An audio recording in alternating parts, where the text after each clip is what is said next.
Allah sukai adalah di masjid-masjidnya. Ada pun tempat yang Allah tidak suka adalah di pasar-pasar. Jadi mudah-mudahan kita menjadi orang yang kerap untuk datang ke masjid ataupun ke surau. Lebih banyak jumlahnya dalam sehari berbanding daripada lebih banyak jumlahnya kita mengunjungi pasar-pasar.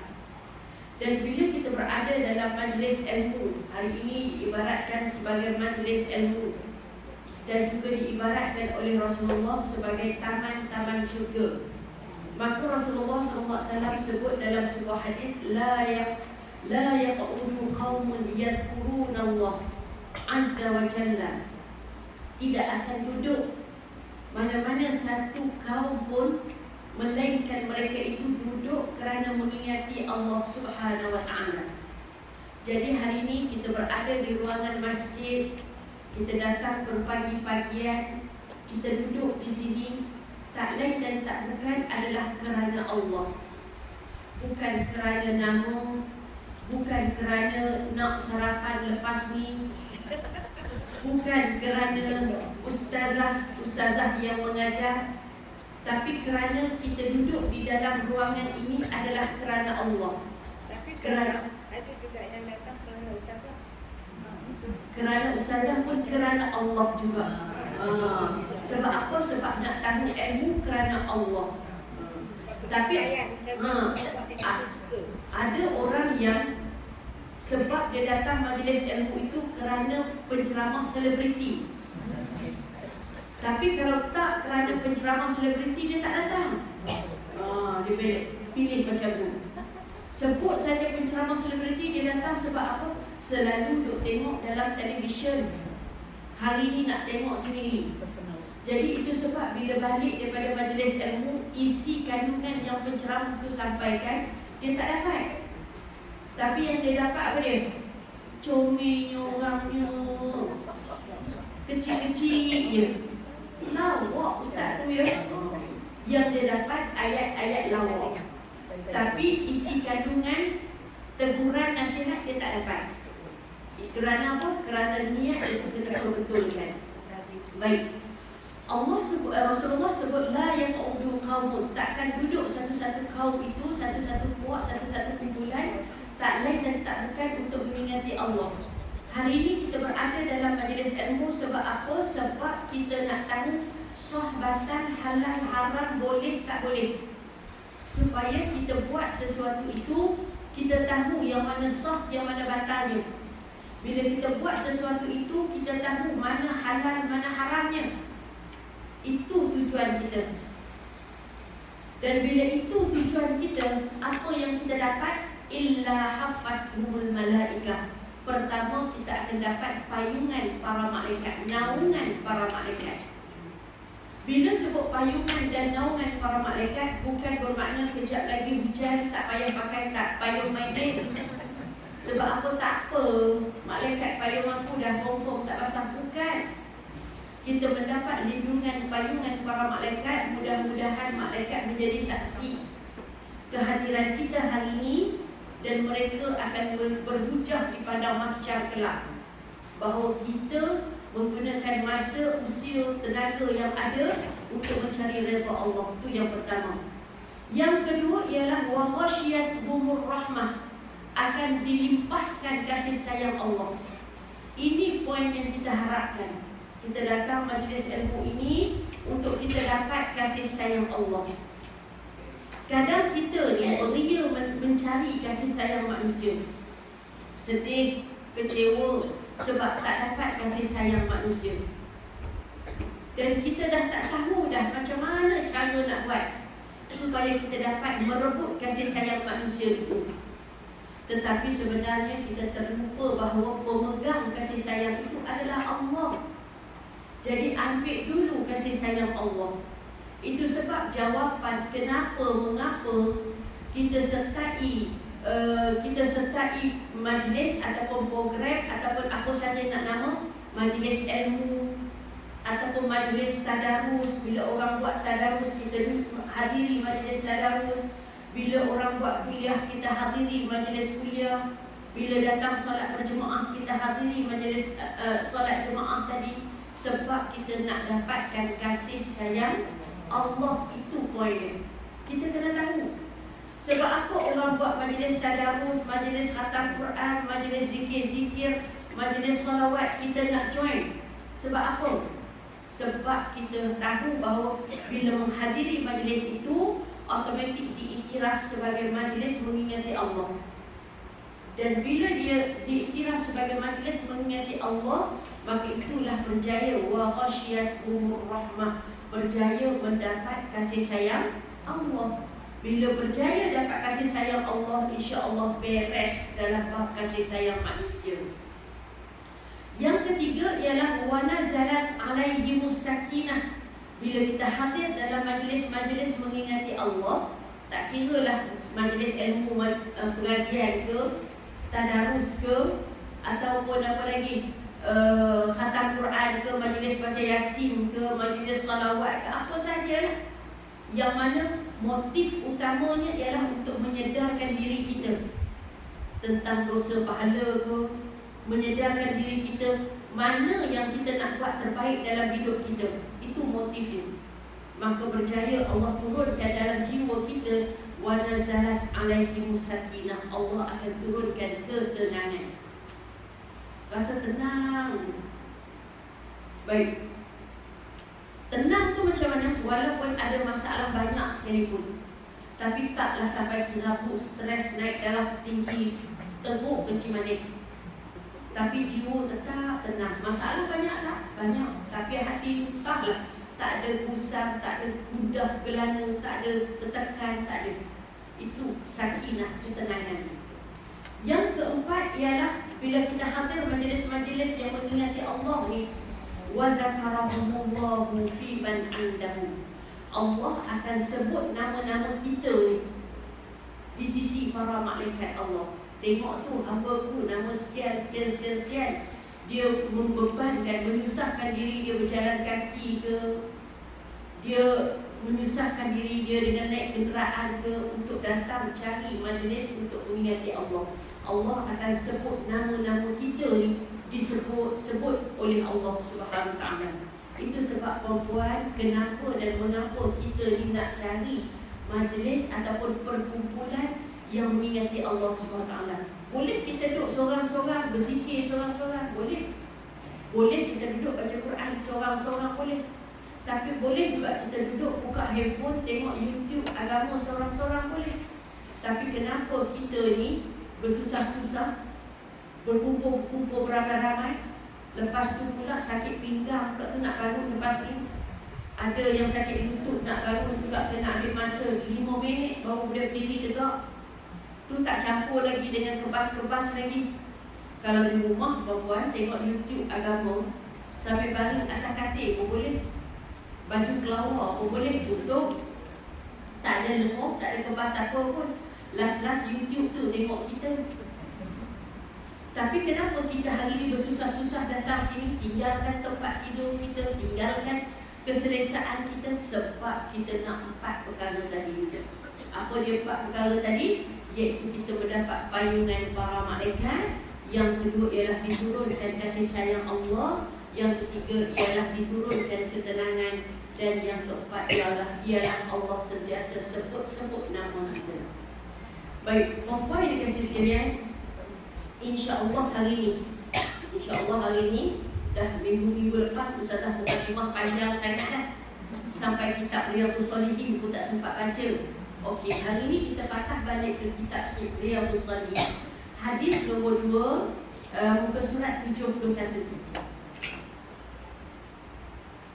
Hadis nombor 2, muka surat 71.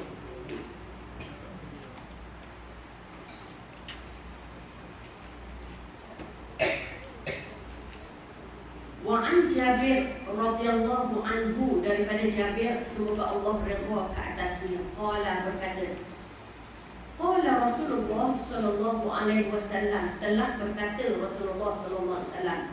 Apa kata Rasulullah?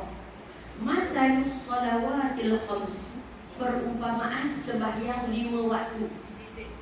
Perumpamaan solat 5 waktu, kama tadi seperti bagaimana perumpamaan nahri jarin ghamari.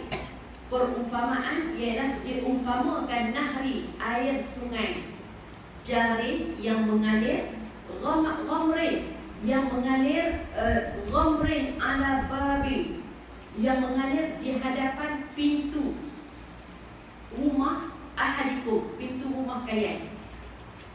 Rasulullah memberi perumpamaan solat 5 waktu tu yang kita buat tu umpama macam air sungai yang mengalir depan pintu rumah kita.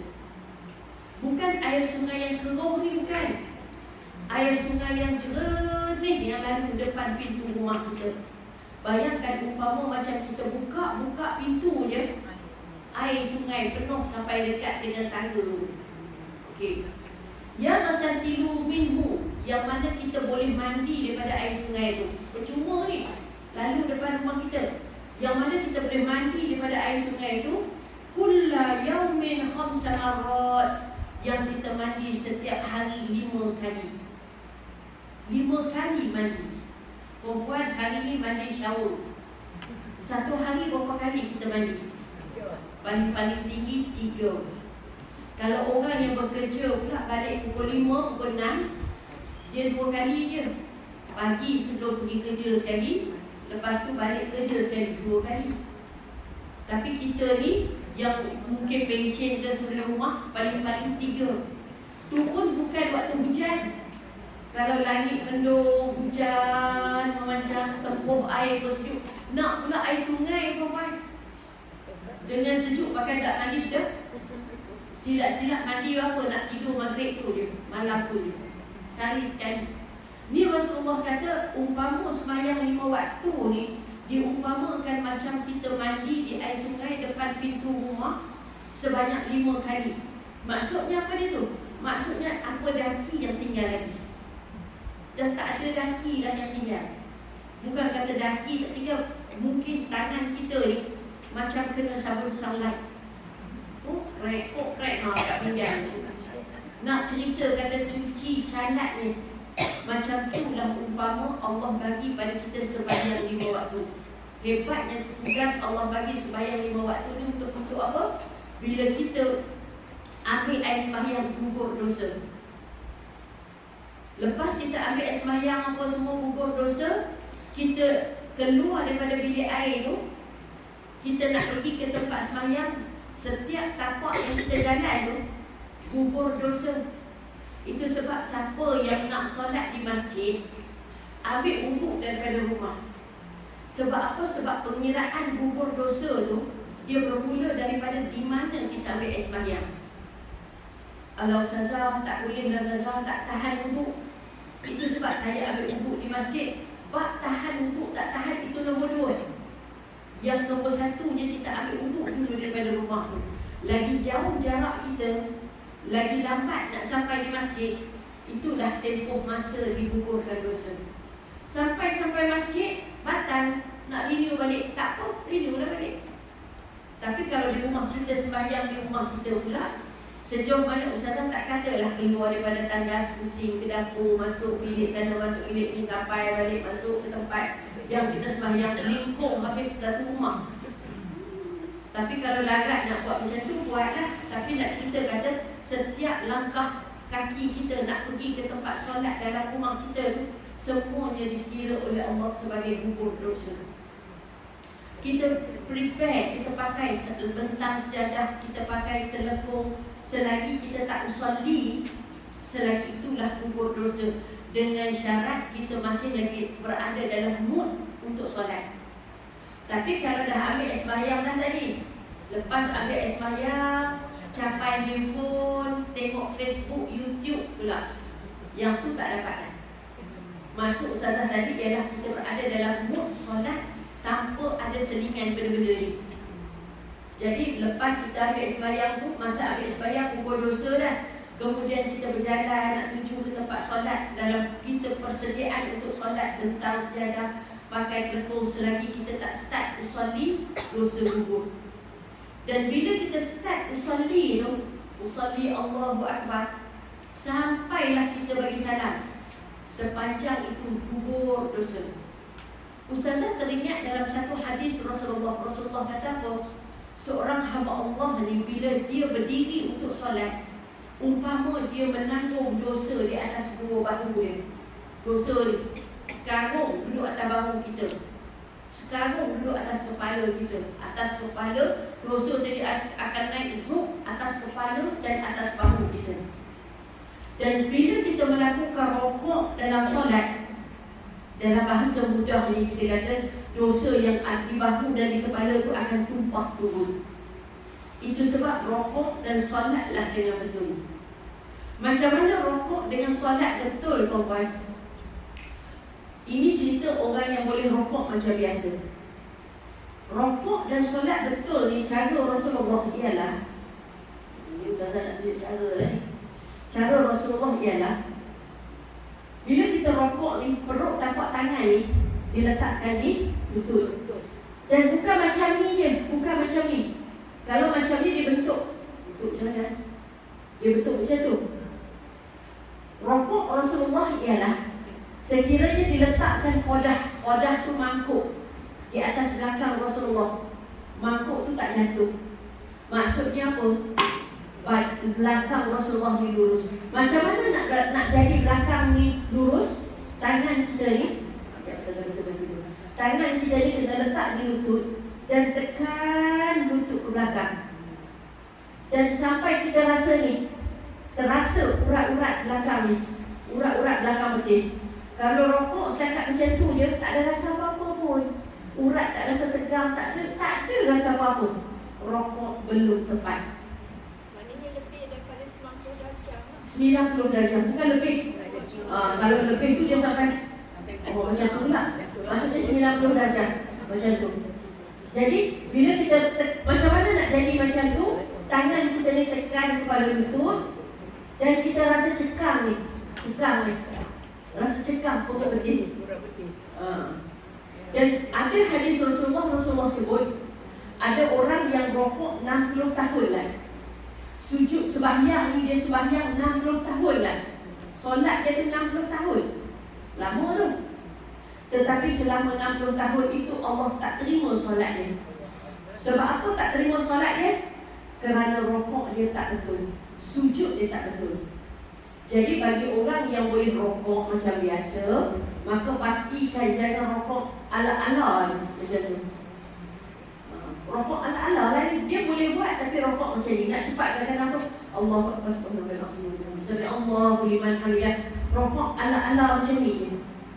Kita rasa bila dah habis sembahyang, lega waktu dah selesai sembahyang. Persoalannya sembahyang yang kita buat tadi Allah terima ke tidak? Jadi bagi orang yang boleh rokok betul, maka pastikan cermat waktu rokok. Apa makna cermat waktu rokok? Dia turun tangan masa rokok tu, pastikan dia tekan lutut dia, tekan lutut dia ni, kepala lutut ni, tekan dan belakang dia tu sama. Dan mata ni tengok pada tempat sujud. Macam mana nak tahu betul tak betul? Kita akan rasa cekam di perut ni. Dan tak boleh terover pula. Over dia macam mana? Ini lutut kan? Allahu Akbar. Sampai macam ni, betis ni. Ini terlajar over. Tak boleh? Tak boleh pula. Tak terover langsung pula. Allahu Akbar kat sini ni. Padahal dia boleh. Maka rokok dengan betul. Rokok dengan betul. Pastikan badan itu sama. Itu bagi orang yang boleh. Tapi orang yang tak boleh, maka dia diberikan special case. Yang tak boleh macam mana? Okay. Katakanlah dia boleh bak rokok. Bak, saya ambil kursi ni.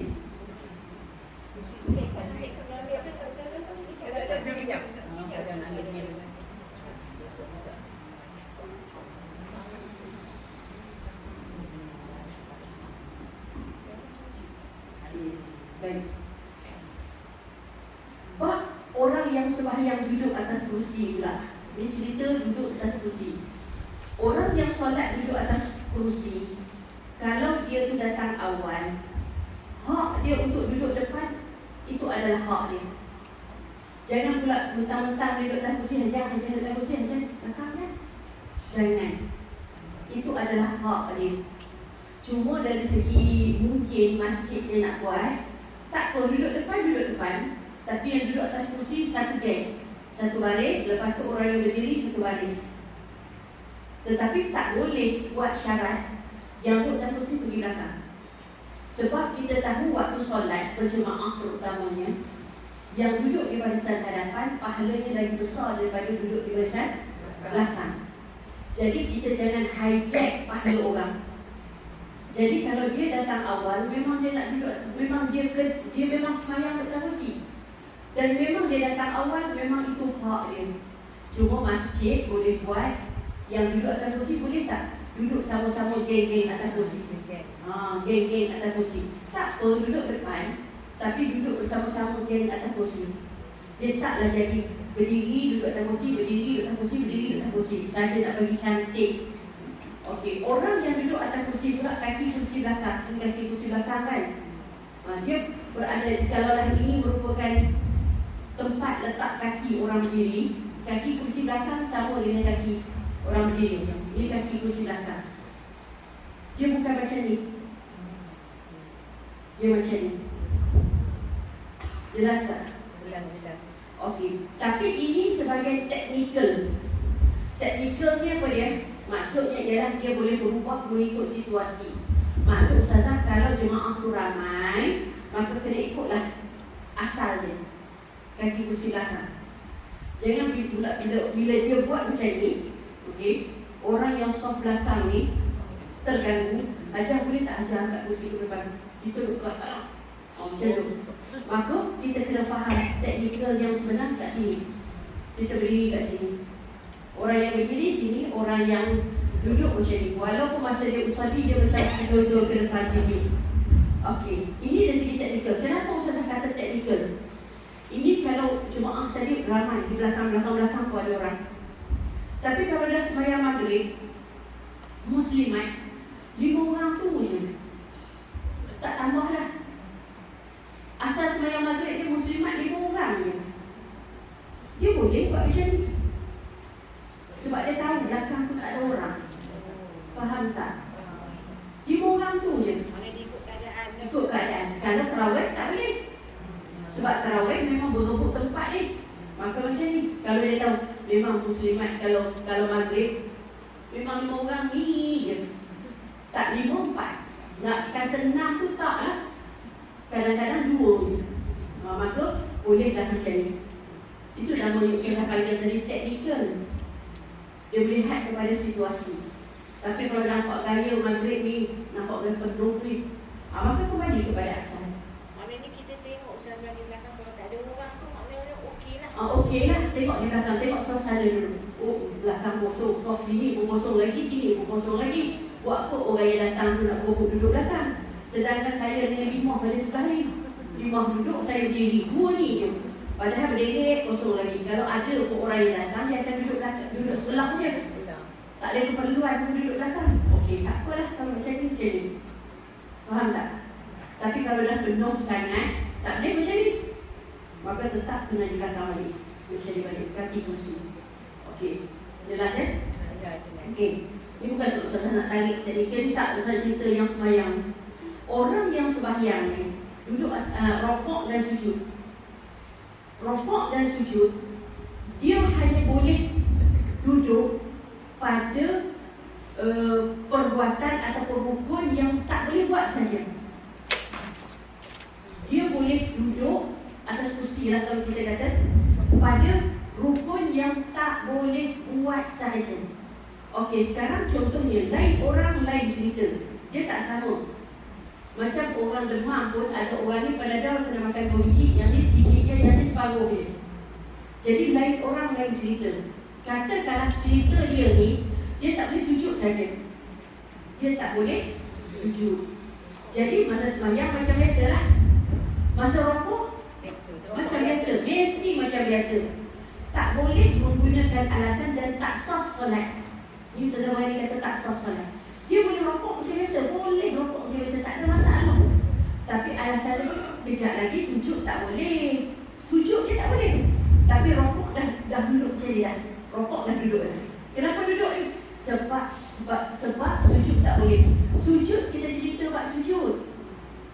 Sekarang kita cerita dulu, buat rokok boleh tak boleh? Boleh. Boleh. Bila rokok boleh, masa sembahyang, kemudian rokok macam biasa. Rokok macam biasa. Sami Allahu liman hamidah. Oh, tak boleh sujud. Yang sujud tu lah duduk atas kursi, kemudian sujud. Duduk atas kursi ni pada bahagian yang tak boleh sahaja. Ada orang sebelah ni, dia rokok dengan sujud pun dia duduk atas kursi. Sebab dua-dua dia tak boleh. Jadi itu sebab Ustaz sebut tadi, lain orang lain. Ada orang yang berdiri je masa baca Fatihah surah, tapi bila rokok dia duduk atas kursi, sujud atas kursi. Sebab apa? Kedua-duanya tak boleh. Tapi ada orang ni pula berdiri baca Fatihah, rokok macam biasa, sujud saja duduk atas kursi. Sebab apa? Sebab waktu sujud saja dia tak boleh. Jelas tak Puan? Okey. Kursi ada. Dia memilih sujud duduk atas kursi sebab tak boleh. Ustazah, kalau saya sujud di bawah, saya turun sujud di bawah. Katakanlah dia rokok boleh. Okey, Sami Allahu liman hamidah. Kemudian katakanlah dia tak ada kursi. Dia sujud, dia duduk, dia turun bawah. Dia turun bawah, dia sujud bawah, kan? Dia sujud bawah. Sujud bawah bolehlah dia sujud macam biasa, boleh gagah-gagah. Tetapi menyebabkan rakaat kedua tak boleh diri lah. Faham tak? Rakaat kedua, menyebabkan rakaat kedua Fatihah pun duduk. Rokok pun yang tadi boleh buat macam biasa. Tapi disebabkan dia dah mula turun, semua dia kena macam ni dah. Sebab dia dah jadi jam habis. Faham tak? Daripada dia memilih duduk atas kursi waktu sujud sahaja. Sujud saja dia atas kursi. Tapi bila rakaat kedua dia boleh tinggi balik. Rokok dia boleh buat balik. Tapi waktu sujud dia duduk je atas kursi. Faham tak? Lagi bagus duduk atas kursi. Sebab apa? Sebab walaupun dia duduk atas kursi waktu sujud sahaja, tetapi waktu berdiri dia boleh buat. Rokok boleh buat. Daripada dia duduk turun bawah, menyebabkan berdiri dah tak boleh. Rokok pun tadi elok je boleh buat, dah tak boleh berdiri dah. Dan sujud pun tentu-tentulah tak boleh. Jadi elok dia pilih duduk atas kursi. Faham tak Bapak? Ustazah nak timbulkan isu pula. Isu yang mana? Rokok, habis tu Ustazah, kalau saya baca ni, rokok macam biasa. Okay, Sami Allahu liman hamidah. Kemudian bila sujud, duduk macam ni, kita sujud. Jadi nanti rokok lagi duduklah pada sujud. Dan isu tu dipertikaikan macam tu. Ustazah nak bagi bahasa yang mudah untuk kita faham. Cerita rokok, sujud kena tunduk daripada rokok, sekiranya dua-dua ni gaya dia sama. Rokok pun macam tu, sujud pun macam tu juga. Faham tak? Dua-dua gayanya adalah sama. Bila dua-dua gayanya adalah sama, tak tahu mana satu rokok, mana satu sujud ni. Sebab dua-dua macam ni, kan? Dua-dua macam ni. Tak tahu mana satu rokok, mana satu sujud. Gaya dia sama. Kalau rokok dengan sujud yang sebenar, tentu-tentu gaya dia berbeza. Sebab rokok gaya dia macam ni. Sami Allahu liman hamidah, sujud turun, gaya dia duduk macam ni, kan? Memang nampak beza. Okey, sekarang isunya ialah kalau duduk atas kursi dua-dua, rokok pun duduk atas kursi, sujud pun duduk atas kursi. Bukankah gaya kedua-duanya adalah sama? Bila gaya kedua-duanya nampak sama, di situlah kena ada perbezaan. Yang mana satu gaya rokok, yang mana satu gaya sujud. Jadi, timbullah hadis Rasulullah yang mengatakan gaya sujud kena lagi duduk daripada gaya rokok, supaya nampak beza hak mana satu rokok, hak mana satu sujud. Tapi kalau orang tu dia boleh rokok macam biasa, rokok macam ni, nampak kan rokok kan, gaya rokok kan, Sami Allahu liman hamidah. Sujud pula macam ni, nampak tak gaya dia? Nampak bezaan tak? Nampak perbezaan tak? Nampak perbezaan dia. Tadi si A sembahyang baca Fatihah, lepas sembahyang baca Fatihah, Allahu Akbar, Rokok biasa. Sami Allahu liman hamidah, Allahu Akbar. Nampak tak mana satu rokok, mana satu sujud? Yang dia buat secara berdiri tadi rokok. Yang dia duduk atas kursi ni adalah sujud. Nampak tak gaya dia berbeza? Dan bila nampak berbeza tak jadi isu. Yang isunya adalah kalau kedua-dua gaya itu adalah sama. Kalau macam ni dua-dua macam ni. Jadi kena adalah beza satu. Mana satu yang nak nama rokok, mana satu nak nama sujud. Sebab gaya itu adalah sama. Tapi kalaulah dah terang-terang Allahu Akbar, ni gaya rokok. Sami Allahu liman hamidah. Yang ni pula gaya sujud, Allahu Akbar. Dah nampak beza lah. Tak perlu nak explain mana satu rokok, mana satu sujud. Orang tengok pun dah tahu dah. Oh, tadi yang dia buat macam ni rokok, yang dia buat macam ni sujud. Tapi kalau yang macam ni, kalau tengok dia rokok kan sujud, nampak sama ni, nampak sama, dua-dua sama. Jadi di situlah timbul isu yang sujud tadi lebih duduk daripada yang rokok. Sebab kedua-duanya adalah sama. Macam mana dengan sembahyang sunat Ustazah? Okay. Untuk isu sembahyang sunat, okay. Sembahyang sunat ni memang rukun apa segala benda sama dia dengan sembahyang fardu. Dia sama. Cuma sedikit beza ialah untuk sembahyang fardu, masa usalli Allahu Akbar baca Fatihah, rukun berdiri tu ada. Dia mesti baca dalam keadaan berdiri bagi siapa yang mampu lah.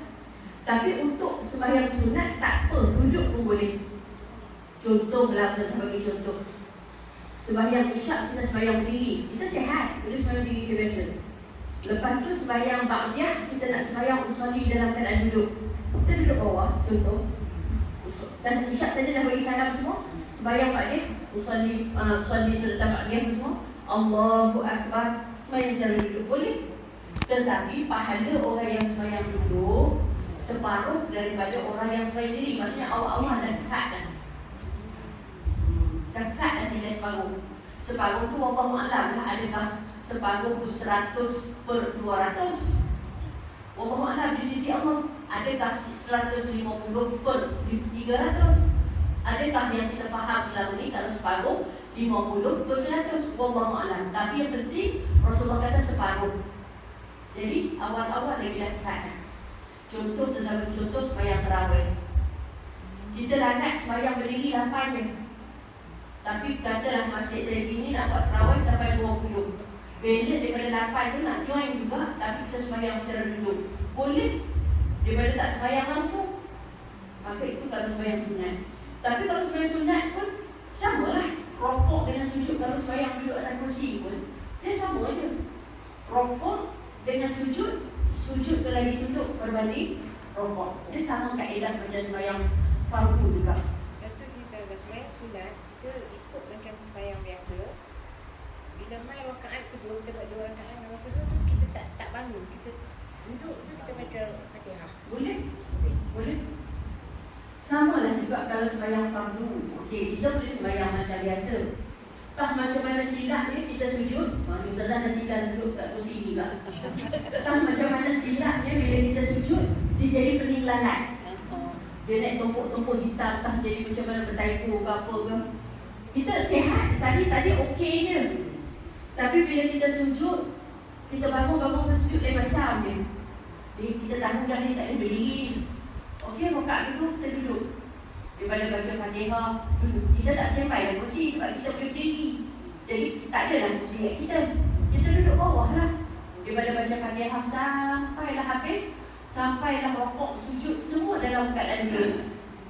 Sebab kita dah berdiri. Oh, rakaat ketiga kita rasa macam okey balik dah. Berdiri balik, boleh. Kadang-kadang yang sihat itu dia ada satu tipe tu dia jadi bila bangun ke sujud dia jadi macam goyang keridah. Maka dia boleh duduk dalam rakaat kedua. Campurlah maksudnya rakaat ketiga dia rasa okey, dia boleh berdiri. Sudah, makcik bersikir tadi ini kes makcik sendiri. Mula tadi Ustazah kata bila sembahyang rakaat pertama tu berdiri semua cukup, rokok apa semua bagi sudut bawah. Lepas tu dia rasa sakit tak boleh duduk di bawah kan. Terus Ustazah kata lebih lebih bagus sembahyang atas kursi. Macam mana tu? Okay.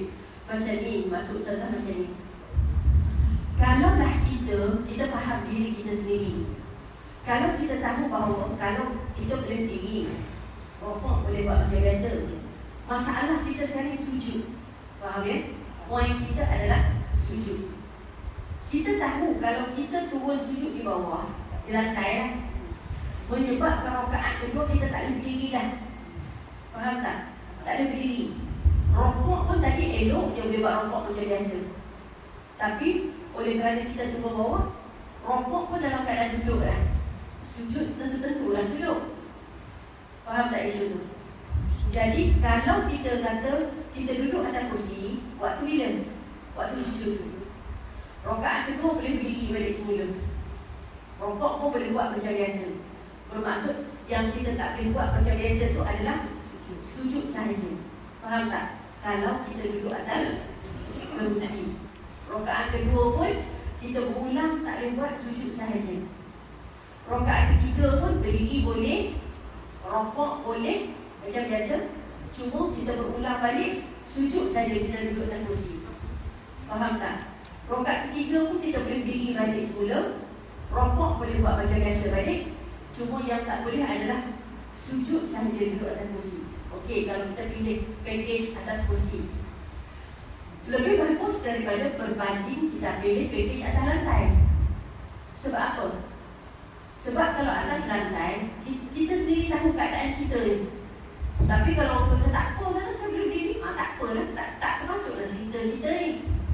Katakanlah dia boleh rokok berdiri macam biasa, rokok macam biasa, poin dia sujud.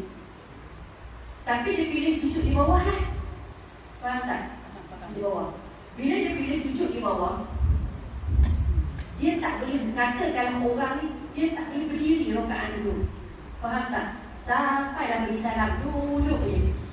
Sebab starting dia sebab sujud yang mula-mula tadi. Faham tak?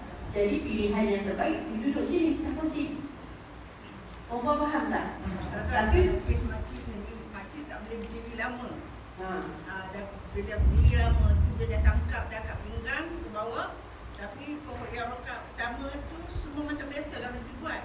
Bila dah sujud betul ni macam biasa. Lepas tu bila nak naik tu masalah. okey, sekarang ni macam ni. Ustazah soalan Ustazah tadi. Kalau makcik duduk atas kursi, okey, bila berdiri baca Fatihah apa semualah. Rokok boleh buat rokok biasa tak? Boleh, okey. Berdiri tak berdiri lama. Okey, berdiri tak boleh berdiri lama tu maksudnya lepas tak baca Fatihah? Kadang-kadang ni dia ada masa. Okey, katakanlah kalau makcik pilih package duduk atas kursi ni, rakaat kedua nanti boleh berdiri tak? Agak-agak lah. Biasa cuba dia macam-macam ragam. Kalau kata keadaan masa okey. dia dah sakit. Kalau kata rakaat kedua sama je Ustazah. Rakaat sama, kalau saya duduk atas lantai pun saya tak boleh berdiri juga. Kalau saya duduk atas kursi pun saya tak boleh berdiri juga. Tak apa, yang tu pilih bawah pun tak apa. Kalau sama, faham tak? Kalau isu dia sama, situasi sama. Maksudnya kalau saya pilih sujud kat bawah, rakaat kedua saya tak boleh berdiri. Sama je. Kalau saya duduk atas kursi pun, saya duduk, rokok, sujud, duduk atas kursi, saya tak boleh berdiri juga. Maksudnya sama. Faham tak? Yang tu terpulang lah nak pilih atas lantai ataupun atas kursi. Faham tak? Yang saya cakap tadi ni, kalau dia boleh untuk rakaat yang kedua berdiri. Tapi bila dia start duduk dan tak boleh berdiri lah. Mungkin nak berdiri tu adalah macam-macam sejarah. Tapi kalau dia pilih sujud duduk atas kursi, rakaat kedua tak ada masalah, dia boleh berdiri balik. Faham tak? Tak ada masalah. Maka elok dia pilih package atas kursi. Tapi kalau ada kes yang Ustazah sama je Ustazah. Kalau saya pilih package yang sujud kat bawah, saya tak boleh berdiri juga. Kalau saya pilih sujud atas kursi pun, saya tak boleh berdiri juga untuk rakaat kedua. Sama je. Maka yang tu terpulang nak ambil yang mana. Faham tak? Sebab tidak ada apa, duduk bawah pun tak boleh berdiri, duduk atas kursi pun tak boleh berdiri. Yang Ustazah cakap tadi ni adalah bagi orang yang dia duduk bawah tak boleh berdiri dah. Tapi kalau dia pilih package duduk atas kursi, dia boleh berdiri balik semula tanpa ada masalah. Faham tak? Tapi kalau dua-dua sama je Ustazah, duduk bawah pun saya tak boleh diri, duduk atas kursi pun saya tak boleh diri. Tak, yang tu pilih mana-mana. Faham tak? Makcik ni ada masa kalau cukup kan boleh naik dulu. Macam buat lah. Bila sakit tu tetap sakit. Tapi kira otak tu tak ada fikir tempat yang sakit. Macam naik. Yalah, macam Ustazah kata tadi, kalau duduk bawah pun tak boleh diri, duduk atas kursi tak boleh diri, pilih yang mana-mana. Tiada soalan tadi? Ya? Ada dua.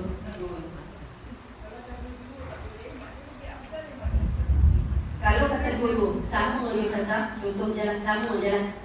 Kalau duduk atas kursi pun, memang tentu-tentu tak boleh diri. Kalau duduk atas lantai pun, memang tentu-tentu tak boleh diri. Sama je. Okey, mana yang lebih bagus? Okey, Ustazah nak tanya macam ni. Mana yang lebih selesa? Kalau duduk turun bawah, memang boleh. Tapi sakit ni. Kita nak terpaksa duduk atas kaki kita sakit. Maksudnya menahan sakit. Tapi kalau duduk atas kursi sama juga, isu dia sama juga. Tak boleh diri juga. Tapi kalau duduk kat bawah, menahan sakit. Tapi kalau duduk atas kursi, sama juga tak boleh diri. Tapi taklah sampai menahan sakit tu. Maka ikut mana kita selesa. Faham tak? Tak adalah kita duduk kat bawah menahan sakit. Tak apalah, ini jihad fisabilillah. Ya Allah, tak apalah, aku redha. Bukan macam tu. Kalau sakit itu menghilang khusyuk kita, maka mana itu soalan salah mana yang berbeza. Sebab duduk bawah pun tak boleh diri juga. Duduk atas kursi pun tak boleh diri juga. Mana yang lebih selesa? Kalau duduk bawah tak sakit pun Ustazah. Duduk atas kursi pun tak sakit pun Ustazah. Pilihlah duduk bawah lagi bagus. Tapi kalau duduk bawah disebabkan kita hempak kaki kita menahan sakit, bukan isu tak apalah kerana solat aku redha. Umpama macam jihad. Tak, bukan macam tu. Tapi menyebabkan kita ni sakit hilang khusyuk, duduk dalam kursi tak apalah. Maka pilihlah duduk dalam kursi.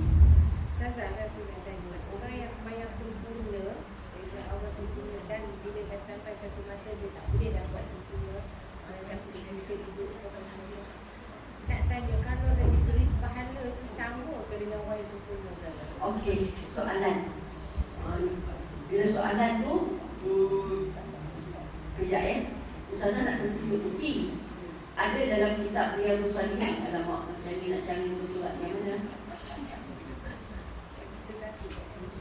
Ni, perempuan. Buka surat 2. Soalan. Dua yang tengah ni kan? Dua yang depan sekali. Dua yang depan sekali. Jilid 1. Hadis nombor 4. Dua yang depan sekali. Jilid 1. Hadis nombor 4. Ni, soalan tu ada jawapan di sini.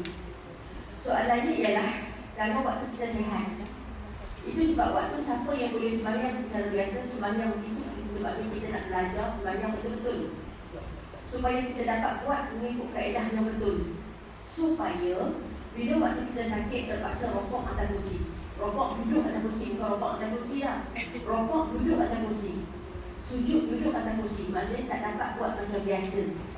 Mudah-mudahan pahala yang kita buat sempurna dulu, walaupun kita duduk atas kursi, tak boleh buat dah, lari tak boleh buat dah sebab sakit, tetap mendapat pahala yang asal. Faham tak? Rujuk pada hadis nombor 4. An Abi Abdullah Jabir bin Abdullah Al-Ansari radhiyallahu anhu. Daripada Abi Abdullah Jabir bin Abdullah Al-Ansari radhiyallahu anhu, semoga Allah berkah atas mereka berdua. Qala berkata, muka surat 2, hadis yang depan sekali. Kunna, kami ma'an Nabi sallallahu alaihi wasallam, bersama Nabi sallallahu alaihi wasallam fi ghazatin, dalam satu peperangan. Jabir kata kami bersama dengan Rasulullah dalam menyertai satu peperangan. Bila dah selesai perang, dah selesai dah, faqala, maka Rasulullah pun kata, apa Rasulullah kata? Inna bil Madinah, sesungguhnya di Madinah, Rasulullah kata kepada sahabat-sahabat yang perang, sesungguhnya yang di Madinah tu, la rijalan masirtu masiran, ada sekumpulan lelaki. Bukankah kumpulan lelaki dia kena pergi perang? Tapi ada sekumpulan lelaki di Madinah tu, masir tu siran, dia tak payah nak susah-susah payah berjalan-jalan macam kita nak pergi ke medan perang. Tak payah. Tak payah nak berjalan-jalan susah payah pergi ke medan perang. Wala kotok kewadian, tak payah nak rentas lembah lah, bukit lah, apa lagi, gunung ganang, tak payah. Dia duduk di Madinah, dia duduk di Madinah tu. Okey. Illa kanu ma'akum hasabahumul marad. Tak lain dan tak bukan mereka tu dapat pahala sama macam pahala kalian. Pahala sama. Duduk di Madinah tu. Tak payah nak susah-susah jalan, panas-panas, orang terik, tak payah. Nak naik turun lembah lah, apa lah, segala benda, tak payah. Tapi sudahnya dapat pahala sama. Hari orang dapat pahala perang, mereka pun dapat pahala perang juga. Sebab apa? Sebab hasabahumul marad, mereka tak boleh pergi perang kali ini disebabkan oleh sakit. Kalau masa mereka sihat dulu, mereka join tak? Join. Tapi kali ini mereka tak dapat join yang perang tu sebab mereka sakit. Jadi pahalanya sama. Tak pergi pun duduk terbaring. Bukan terbaring tu, terbaring syok-syok tidur lah. Terbaring tu sebab mengalami sakit lah. Mungkin sakit kesan-kesan di kamar perang-perang dulu-dulu. Jadi tak dapat dah join dengan sahabat-sahabat yang pergi perang. Tapi time hujung Allah bagi upah. Allah bagi upah. Upah tu ajrun. Ajrun tu bahasa Arab ialah gaji. Bahasa Al-Quran namanya pahala. Jadi bila habis perang, Allah bagi gaji. Yang syahid gaji secara syahid, yang tak syahid gaji secara tak syahid, gaji pahala lah. Tapi mereka duduk kat rumah ni, mereka tetap dapat gaji juga, gaji pencen. Dia kata gaji pencen. Tapi gaji pencen kita separuh. Ini gaji pencen penuh. Dapat sama. Sebab mereka tak pergi sebab sakit. Okey. Jadi wa fi riwayat yang lain pula, illa syarikukum fil ajr. Tak lain tak bukan mereka dapat berkongsi pahala, dapat pahala juga. Jadi inilah jawapan kita tadi, ialah kalau kita ni masa sihat, kita boleh rokok dan sujud yang betul. Buat betul-betul. Kita buat gagah, buat betul. Dulu masa kita tak belajar, kita ingat rokok tu ala-ala letak tangan atas lutut je. Tapi rupa-rupanya kena letak tangan atas lutut, tekan sampailah rasa tegang di perut betis, sama belakang. Buat betul-betul. Sujud pun kita buat betul-betul. Macam mana buat betul-betul? Dahi kita ni letak atas lantai secara menekan. Bukan letak kena bulu-bulu kapek je. Tekan. Sebab Rasulullah ni bila solat, nampak kesan batu-batu di dahi Rasulullah dan di hidung. Itu maknanya apa? Rasulullah sujud dalam keadaan tekan. Jangan hanya kalau kapek tebal, setakat bulu-bulu dia je. Kena tekan. Jadi bila kita sujud cara betul, waktu sihat, mudah-mudahan. Bila kita sakit tak boleh buat dah cara yang elok dulu, yang betul dulu ni. Rindu tu tetap ada. Tapi nak buat macam mana sleep disc, ada kru di belakang, contohnya lah. Nak buat macam mana tak boleh dah. Rindu tu ya ada. Careless tengok orang rokok sujud macam biasa. Tapi dah tak boleh buat dah.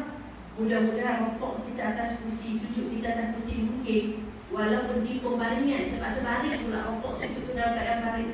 Mudah-mudahan pahala tadi totalnya adalah sama, dinilai oleh Allah waktu kita sihat. Bukan tak nak buat, tapi dah tak boleh buat.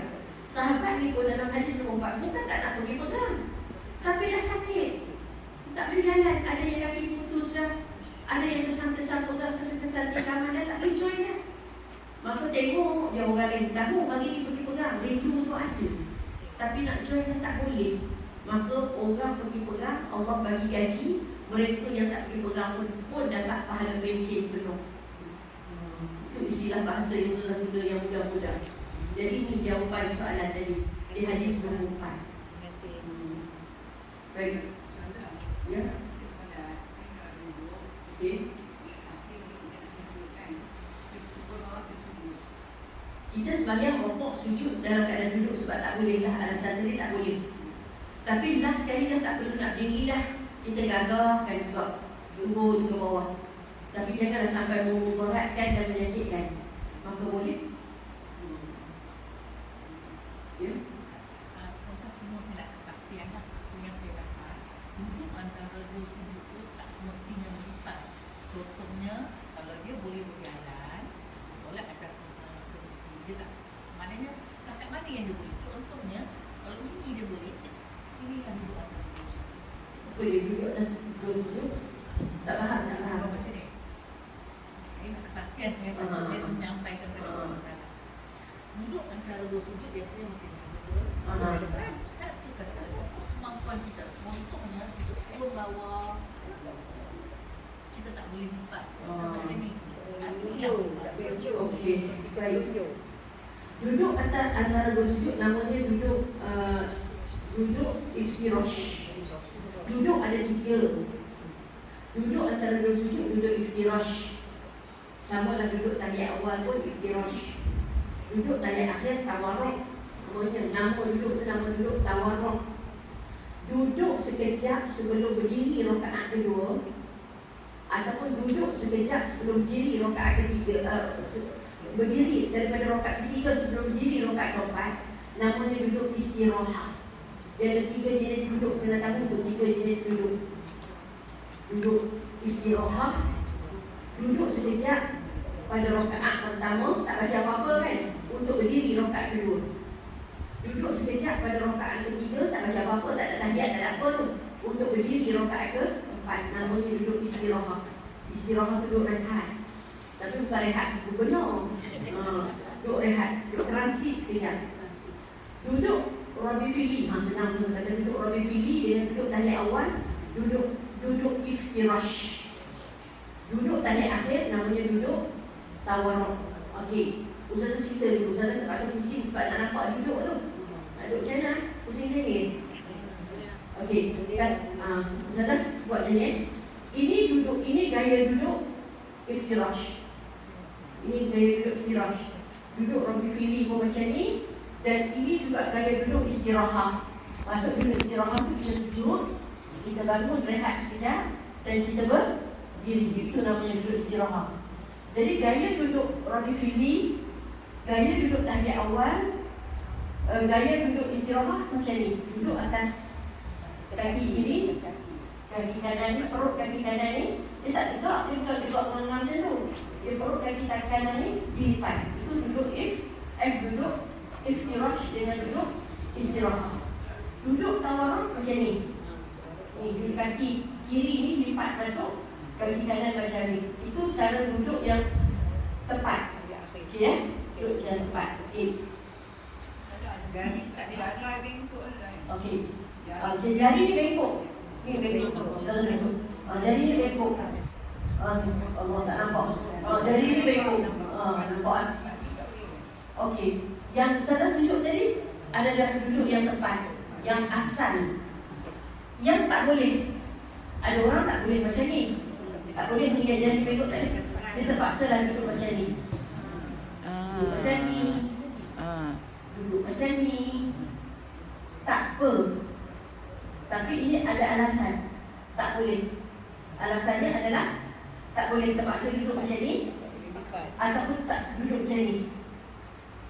Tetapi yang dapat markah penuh, duduk macam ni lah, markah penuh. Tapi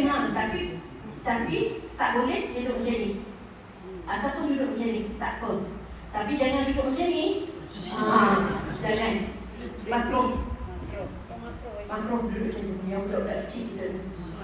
Okey, katakanlah yang tadi duduk Rabi Fili. Kalau kata dia tak boleh duduk macam mana gaya pun tak boleh.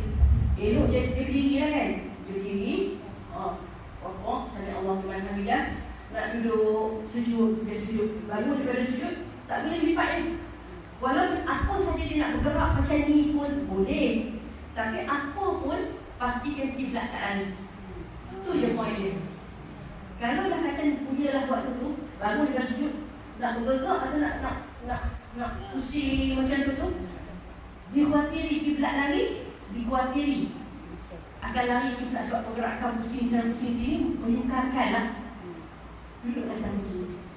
Kalau menyukarkan, sebab nak lipat balik, nak macam tu, nak menuju balik. Melainkan kalau orang tu, okey, contoh Hari ni Ustazah mengajar ni dari apa? Macam mana nak pilih, mikrofon tak sampai. Okey, lainlah kalau orang tu daripada awal dia tak boleh berdiri. Tak boleh berdiri. Kiblat salah lah contohnya lah. Okey, kata kalau daripada awal dia macam ni. Kaki tak boleh lipat ni, kaki tak boleh lipat. Faham? Macam ni. Allahu Akbar. Ni cerita kaki tak boleh lipat. Jangan pula nampak syok pula dia. Maghrib nanti buat macam ni lah. Ni cerita tak boleh lipat. Dan tak boleh berdiri. Jangan pula pilih package, dia boleh berdiri tapi nampak kaya macam relax je. Aku rasa boleh khusyuk pun. Kalau dia boleh berdiri, buat macam ni batal lah. Ni cerita tak boleh berdiri. Tapi dia nak semayang, dia semayang macam ni. Allahu Akbar. Tak mengganggu pergerakan ni. Sebab dia memang asal dia macam ni dah. Permulaan dia macam ni dah. Tak apa. Allahu Akbar, rokok. Sami Allahu liman hamidah. Allahu Akbar, sujud. Boleh? Boleh? Apa dia? Boleh kalau dia orang. Cuma kalau tiap terbalik belakang, dia buat jalan. Boleh macam ni? Boleh? Boleh macam ni? Boleh? Kaki hospital saya bukan. Ini kalau daripada asal. Tapi kalau tak asal, dia bangun pada sujud nak adjust kaki, nak pusing tu, kita khawatir takut kiblat kacau. Sebab pergerakan tu nak ambil, nak macam-macam kan. Menyebabkan kiblat kacau. Tapi kalau macam tu punya pasal, melukarkan waktu kita berdiri boleh, rokok boleh, sujud dia terpaksa ulas kaki semua tu. Rokok, sujudlah duduk atas kursi pun tak apa.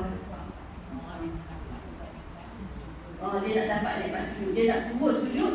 Tapi masalahnya bila bangun pada sujud tu, dia nak mengunjung kaki. So tak dapat bayangkan juga ni macam mana dia sujud. Okey, bangun daripada sujud tu saya tak dapat bayangkan macam mana kaki dia nak ulas, nak pusing. Saya tak dapat bayangkan. Tapi kalau boleh buat dan tak mengganggu beralih kiblat, tak ada masalah. Dan jawapannya boleh, nak ujung kaki pun boleh. Sebab dia ada masalah, tak boleh lipat. Nak Ustazah memang. Ini semua personal diri sendiri. Kalau makcik kan sekarang duduk ubat, duduk try, alhamdulillah ada perubahan. Kalau subuh tu, sekarang kan bunut nanti kan panjang. Kalau makcik dah boleh naik lah kan. Sakit tu dia mendatang tak segera, lepas tu makcik turun. Bukan makcik sudut, makcik turun duduk. Rokok tadi buat tu dia. Dah semua dah selesai. Rokok semua tidak kedua batu kunut. Orang kunut. Yang rokok kedua tu, itu kalau makcik boleh naik kan. Tapi dah kunut panjang, sekarang kan baca doa yang panjang kan. Makcik dah tak tahan dah sakit tu. Makcik turun. Boleh. Dah masuk diri jadi. Okey, kita diri jadi. Baca doa dulu. Tak tahan. Kita betul macam tu lah. Tak rasa tak boleh. Okey, lagi? Demonstrate lah. Kalau saya kita dalam perkembangan. Okey. Dalam perkembangan. Okey, dalam kapal terbang. Dia dalam kapal terbang ni dalam tetapi okey. Keadaan berubah. Nak Ustazah. Okey. Tak apa. Dalam apa pun dalam kenderaan. Dalam kenderaan. Kalau nak kata kenderaan tu suka, katalah kalau dalam kapal terbang tu kursi depan kan. Confirm bila kita rokok kat depan tu tepuk atas kursi depan. Betul tak? Betul. Lainlah kalau kita tahu ruangan yang khusus, ada tempat solat dalam kapal terbang, lainlah kalau kita tahu. Tapi kita ni ada business class kan, betul tak apa. Ataupun kita tahu, ada lah ruangan solat di kapal terbang tu, ada lah tempat solat tapi muat untuk 2 orang je. Tapi kita juga jadi fobia, kadang aku bangun pergi tempat solat, tak jumpa dah seat duduk. Dia takut. Ada orang macam-macam. Tak pergi tandas pun tak berani lah. Sebab dari tandas sekarang turunkan tandas nak buat pintu keluar lagi, nak cari tempat duduk macam mana ni tu semua. Tak apalah, terpaksa lah, tak berani nak tinggal di tempat duduk. Duduk je dekat situ. Kalau dah kita paling-paling boleh, paling-paling boleh. Rokok memang tak boleh lah sebab kita tersondol kursi ke orang depan. Sujud takkan nak tunggu di bawah seat pula. Jadi apa yang boleh? Masa kita usolli Allahu Akbar berdiri. Usolli Allahu Akbar paling-paling boleh sampailah Fatihah. Nak rokok, kita duduk atas kursi, kita pun rokok. Cara duduk atas kursi. Bila kita rokok atas kursi itu bukan disebabkan kita tak mampu tenaga kita ni. Bukan kerana kita tak sihat sebab sekejap lagi beg 20 kilo dah angkat.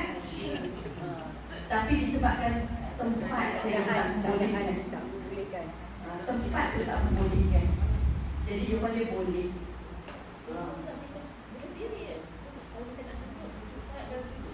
Cuba dulu untuk diri. Kalau boleh diri, kalau kita tengok dulu, dia nampak gaya boleh dia usolli. Ataupun ada orang lain pula, usaha kata tu bukan kata kena diri. Ada orang yang tak boleh bertahan, walaupun duduk tak kepala bang, orang lain tak rasa bergerak, tapi saya seorang rasa bergoyang. Tak boleh bertahan, saya rasa gayat kalau diri. Jadi gayat dia macam orang lain rasa okey je, tapi saya ni dah nama je kepala terbang, tetap tak rasa okey juga. Bila berdiri tu saya rasa gayat dia macam tak boleh dah. Betul, saya duduk je lah. Maka boleh. Faham tak? Tengok pada situasi itu sebab saya tak kata sesuatu secara tetap. Tapi kalau kata yang business class tu, yang si besar-besar seorang tu ada satu kapal terbang lagi semua tengok kan. Dia macam bilik hotel, mesti ada bilik lagi. Naik tangga ada bilik dalam tu, ada office dalam tu, yang tu lagi lah bilik. Yang bilik air seorang-seorang dia ada bilik, katil, kursi boleh buka jadi katil pula. Kalau suami isteri juga boleh buka menghadang tengah jadi katil besar. Ibu duduk tengah-tengah tu. Ada jadi kapal terbang tapi tak tahulah tiket berapa kalau berapa. Ada jadi tu. Maka Ustazah cakap ni adalah fleksibel. Sama. Tengoklah kalau kereta api tu, kalau Ustazah tak pernah teringin juga nak ada pengalaman naik kereta api. Tapi kalau lah kata kita naik kereta api tu tenang je. Kereta api dia boleh berdiri selesa daripada dalam kapal terbang. Kapal terbang dia sempit sikit dia dalam Asia. Tengok pada situasi dan tengok pada kereta api. Tengok pada gerabak yang kita duduk. Ada gerabak yang duduk atas kereta api rasa kita tak duduk atas kereta api. Tenangnya. Berdiri lah. Ada gerabak duduk atas kereta api rasa macam nak duduk dalam gempa bumi je. Duduk lah. Tak stabil. Jadi Ustazah tak kata tetap. Kalau duduk dalam gerabak tu yang rasa macam gempa bumi tu, duduk atas kursi. Ustazah saya duduk atas gerabak tu, tenang je, saya tak rasa duduk atas kereta api. Keluar baru tahu lah, orang kereta api aku. Tenang sangat. Semayang sekarang berdiri. Maka berdasarkan situasi. Faham tak? Ya? Apa dia? Bagaimana dengan soalan hormat waktu? Contoh, kalau dalam kad memang tak boleh, tak ada surah kan kita tak nak haram. So, masuk waktu tu, kita niat bahawa solat hormat waktu. Then, kita akan sampai di tempatnya, kita akan solat qada. Boleh atau tidak? Thank you. Mohon pencerahan. Baik. Sudah duduk di jam. Bila sebut solat hormat waktu, sebenarnya istilah solat hormat waktu itu tak ada. Tidak ada. Solat menghormati waktu. Solat wajib ditunaikan. Yang ada ialah solat fardhu dhuhrain. Apa dia? Solat tanpa wuduk. Solat tanpa wuduk tu pun itu adalah bagi orang yang tak boleh ambil sembahyang. Contoh orang yang tak boleh ambil sembahyang, orang yang 90% badan dia terbakar. Orang yang 90% badan dia melencur, tak ada wuduk dengan air tak boleh. Nak tayamum dengan debu pun tak boleh. Kita yang melencur kena minyak panas sikit tu pun dah pedih. Ini orang yang 90% pelecur. Jadi wuduk pun tak boleh, tayamum pun tak boleh. Jadi orang yang macam ni masuk waktu solat, masuk waktu solat. Tapi kita ni pula tak ada masalah, wuduk boleh ambil. Tapi mungkinlah ada situasi-situasi tertentu yang tak boleh ambil wuduk. Okey. Sebenarnya tidak ada situasi-situasi yang menyebabkan kita tak boleh ambil wuduk. Wuduk ni tak semestinya benda baik.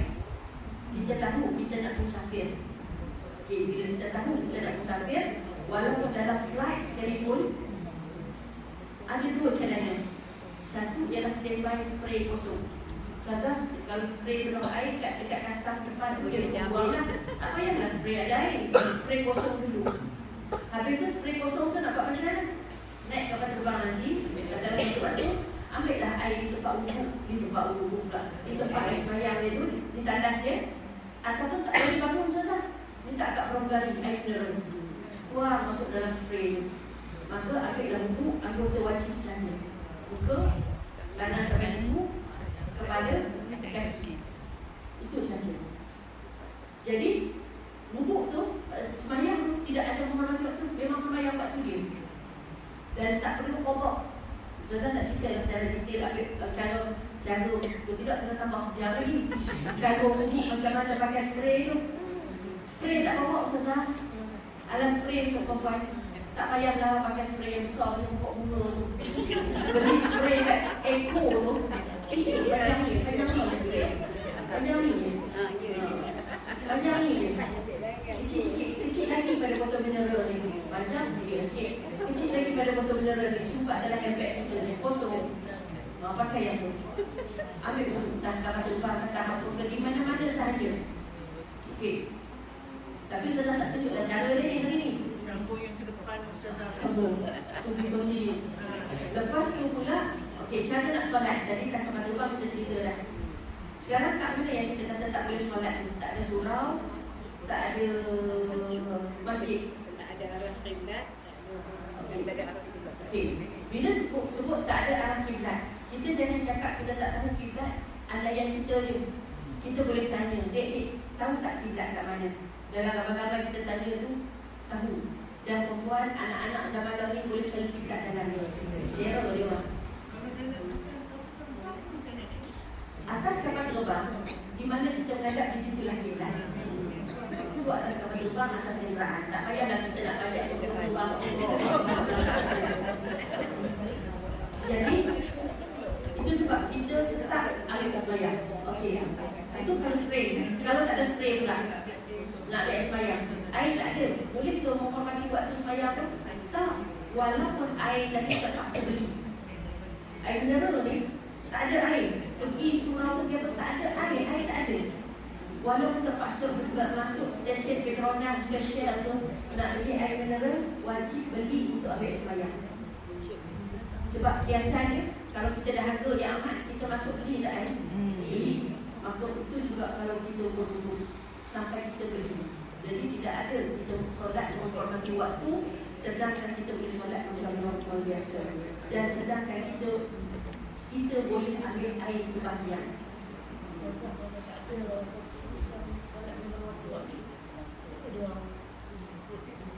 Tak ada. Memang tak ada istilah tu. Kita je sebut. Kita je sebut.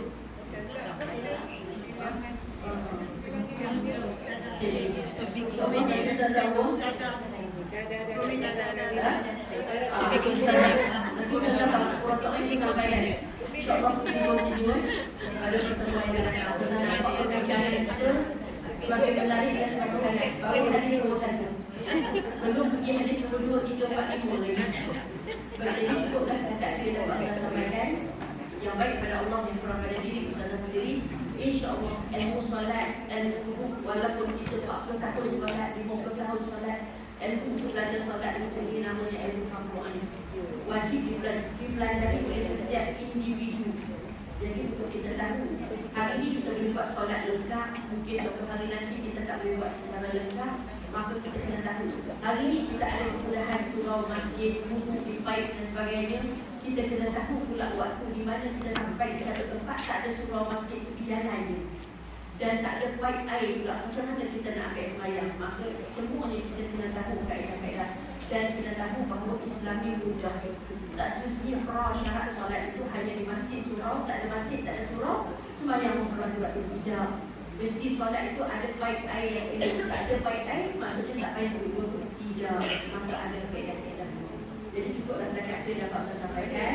Yang baik pada Allah yang berada pada diri Ustazah, selalu dengan suatu dan kafaratul majlis. Bismillahirrahmanirrahim. Wal 'asri innal insana lafi khusr illa alladhina amanu wa 'amilus solihati wa tawassaw bil haqq wa tawassaw bis sabr. Subhanallahumma wa bihamdika nashhadu an la ilaha illa anta nastaghfiruka wa natubu ilaik. Sallallahu ala sayyidina Muhammadin wa ala alihi wa sahbihi wasallam. Walhamdulillahi rabbil alamin. Taqabbalallahu minna.